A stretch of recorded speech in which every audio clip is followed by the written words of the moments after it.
இன்றே டவுன்லோட் செய்து உங்கள் ஃபேவரட் ஷோக்களை என்ஜாய் பண்ணுங்க.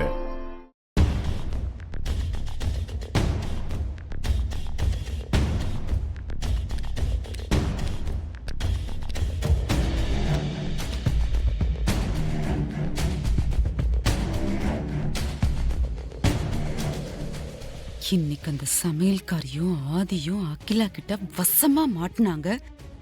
எப்படியும் அவங்களால தப்பிக்கவே முடியாதுன்னு கொஞ்சம் சந்தோஷமா இருந்தேன். ஆனா இந்த ஆதி ஏதேதோ சொல்லி நல்லாவே சமாளிச்சிட்டான். ஆதி சொன்னத அகிலாண்டீஸ்வரி நம்பினது மட்டும் இல்லாம அந்த சமையல்காரிய உற்சாகப்படுத்தி பாராட்டினது நினைச்சா என் உடம்புல எரியுது ஆண்டி.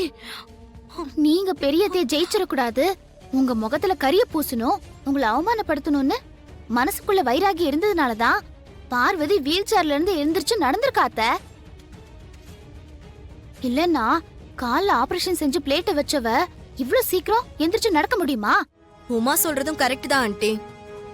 அகிலாண்டீஸ்வரி வேற அந்த ஜோசியரை தப்பான ஆளுன்னு ஒதுக்குனதுக்கு அப்புறம் நாம அந்த ஜோசியரை போய் பார்த்தது பத்தி நம்ம சொல்லி என்ன ஆக போகுது? மித்ரா, அந்த ஜோசியர் ஏதோ தப்பான விஷயத்தை எழுதி கொடுத்துட்டான்னு சொல்லிதான் அகிலா அவனை டுபாக்கூர் தப்பான ஆளுன்னு சொல்லி ஒதுக்கி வச்சிருக்கா. ஆனா அவன் அந்த சீட்டுல அகிலா தலைக்கு ஆபத்து வரும்னு சரியான விஷயத்தை தான் எழுதி கொடுத்திருக்கான்னு அகிலாக்கு புரிய வச்சுட்டா போதும்.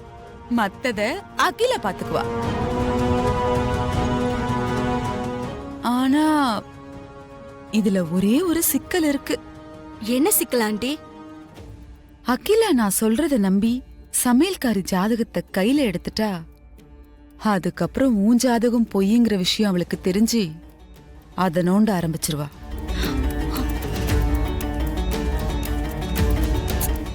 இருந்தாலும் பரவாயில்ல, அப்படி ஒரு பிரச்சனை வந்தா அத அப்ப பாத்துக்கலாம், நம்ம கிட்ட சமாளிக்கிறதுக்கு வழியா இல்ல. ஆனா இப்ப இந்த விஷயத்த சொல்லியே ஆகணும்னு நான் முடிவு பண்ணிட்டேன். சரிங்க ஆண்டி, இந்த விஷயத்த அகிலா கிட்ட எப்படி சொல்ல போறீங்க? இத நான் அகிலா கிட்ட நேரடியா சொல்ல போறதில்ல, அதுக்கு ஒரு ஐடியா வச்சிருக்கேன். நான் பயந்த மாதிரியே இன்னைக்கு நடந்து போச்சு. உன்னையும் பெரிய தம்பியும் கார்டன்ல ஒன்னா வச்ச அம்மா பார்த்த உடனே அம்மா என்ன பண்ண போறாங்களோன்னு நான் உயிரை கையில பிடிச்சுக்கிட்டு நின்னு பாத்துக்கிட்டு இருந்தேன். பெரிய தம்பி சாமர்த்தியமா அம்மாவோட கவனத்தை திசை திருப்பி உன்னை தப்பிக்க வச்சிட்டார். இன்னைக்கு பெரிய தம்பி ஏதோ அம்மாவோட கவனத்தை திசை திருப்பி இருக்கலாம், ஆனா அது எப்பவும் நடக்காது. இப்படியெல்லாம் நடந்துக்கிறது பெரிய இடத்து பசங்களுக்கு சாதனையா தெரியலாம், ஆனா நம்மள மாதிரி ஆளுங்களுக்கு சோதனமா சோதனை. ஒண்ணு மட்டும் நல்லா ஞாபகம் வச்சுக்கோ பார்வதி, முள்ளு மேல சேலை விழுந்தாலும் இல்ல சேலை மேல முள்ளு விழுந்தாலும் பாதிப்பு என்னமோ சேலைக்குத்தான். புரிஞ்சு நடந்துக்கோ. ப்ரோவை கல்யாணம் பண்றதுக்கு வேற என்னென்ன தகுதியெல்லாம் இருக்கணும்னு நீ நினைக்கிற ஐசு? ஆதிக்கு மனைவியா ஆண்டிக்கு மூத்த மருமகளா இருக்கணும்னா பாக்கறதுக்கு கையெடுத்து கும்பிடுற மகாலட்சுமி மாதிரி ஹோம்லியா இருக்கணும்.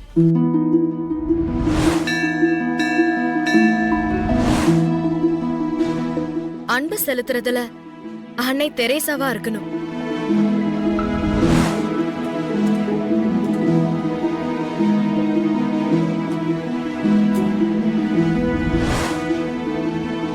குடும்பத்துல இருக்கிறவங்க தன்னை எதிரியா நினைச்சா கூட அவங்கள சகிச்சுக்கிட்டு அரவணைச்சு போகணும்.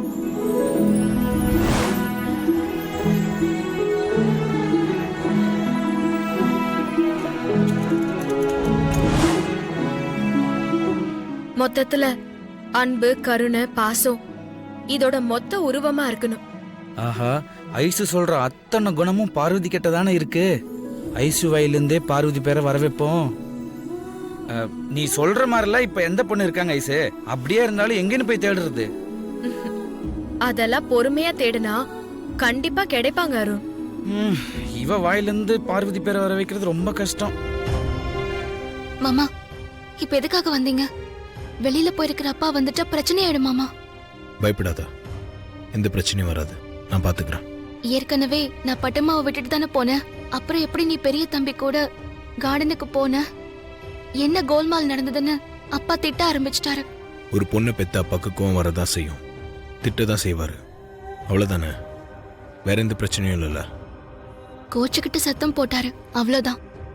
ஆனா நீங்க உங்க மனசுல நான் இருக்கேன்னு சொன்னதுக்கு அப்புறம் அப்பா ரொம்ப பயந்து போயிருக்காரு மாமா.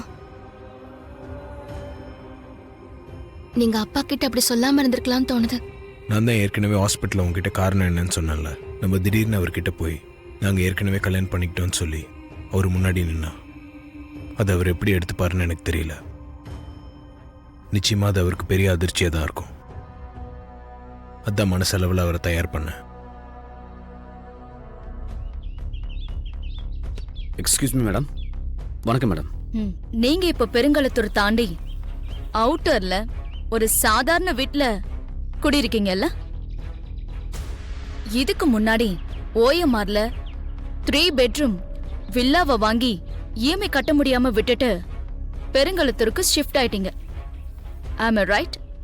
Right madam.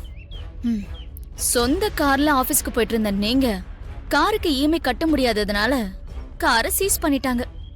இப்போ 2 வீலர்ல ஆபீஸ்க்கு போயிட்டு இருக்கீங்க. அந்த 2 வீலருக்கும் 2 மாசம் டியூ கட்டல. அடுத்த மாசம் கட்டலனா அப்புறம் ஷேர் ஆட்டோ இல்ல, பஸ் தான். முடிஞ்ச வரைக்கும் எல்லாம் பேங்க்ல இருந்தும் கிரெடிட் கார்டு வாங்கியாச்சு. யூஸ் பண்ண எந்த கிரெடிட் கார்டுக்கும் ஒழுங்கா டியூ அமௌண்ட் கட்டாததுனால எல்லா கிரெடிட் கார்டு வசூல் பார்ட்டிங்களுக்கு நீங்க இப்போ வாண்டட் பார்ட்டி. எப்போ வேணும்னாலும் அவங்க உங்களை தூக்கலாம். மேடம், ஏன் ஹிஸ்டரியவே சொல்றீங்களே, இதெல்லாம் எப்படி மேடம் உங்களுக்கு தெரியும்? மூலமா என்னுடைய தேவைகளை நிறைவேற்றிக்க நினைக்கும் போது உன்னோட தேவை என்னன்னு நான் தெரிஞ்சு வச்சுக்கணும்ல. எதுக்காக அத்தை இப்படி அவசரமா என்ன உள்ள இருந்து வெளியில கூட்டிட்டு வந்தீங்க? காரண காரியம் தெரிஞ்சதா வருவியா நீ? சும்மா வாய மூடிட்டு நில்லு. இல்லத்த, சாப்பிட்டுட்டு இருந்தல்ல, அப்புறமா சாப்பிடலான்னு கூப்பிட்டு வந்தீங்கல்ல, அதான் கேட்டேன். அப்படியே ஒண்ணு வச்சேன்னா, இந்த வீட்டுக்கு முக்கியமான ஒரு விஐபி வர போறாங்க. அவங்களுக்கு வரவேற்பு கொடுக்கறதுக்காக தான் நாம வெயிட் பண்றோம். வரவேற்பு கொடுக்கறதுக்காகவா? அப்படி முக்கியமான ஆள் யார் அத்தை? யார் வர போறாங்க? இந்த வீட்டுக்கு விசுவாசமான சமையல்காரி பார்வதி மேடம். கால் சரியாகி இன்னைக்கு தானே வேலைக்கு வராங்க. அவங்களுக்கு ஆரத்தி எடுத்து வரவேற்பு கொடுக்கத்தான் நாம நிக்கிறோம். ஏண்டி மூஞ்சி அப்படி வச்சு முறைச்சிட்டு இருக்க? வரவேற்புனா நீ நினைக்கிற மாதிரி அவளுக்கு சிறப்பான வரவேற்பு இல்ல. ஏண்டா மறுபடியும் இந்த வீட்டுக்குள்ள வரோன்னு நினைச்சு அவ இன்னைக்கே தெரிச்சு ஓடுற மாதிரி வரவேற்பு. அப்பதானே நம்ம மேல பயம் இருக்கும். அதுக்குதான். அத்தை, நீங்க அப்படி வரீங்களா? அதுக்கு என்ன, சிறப்பான வரவேற்பு கொடுத்துருவோம்.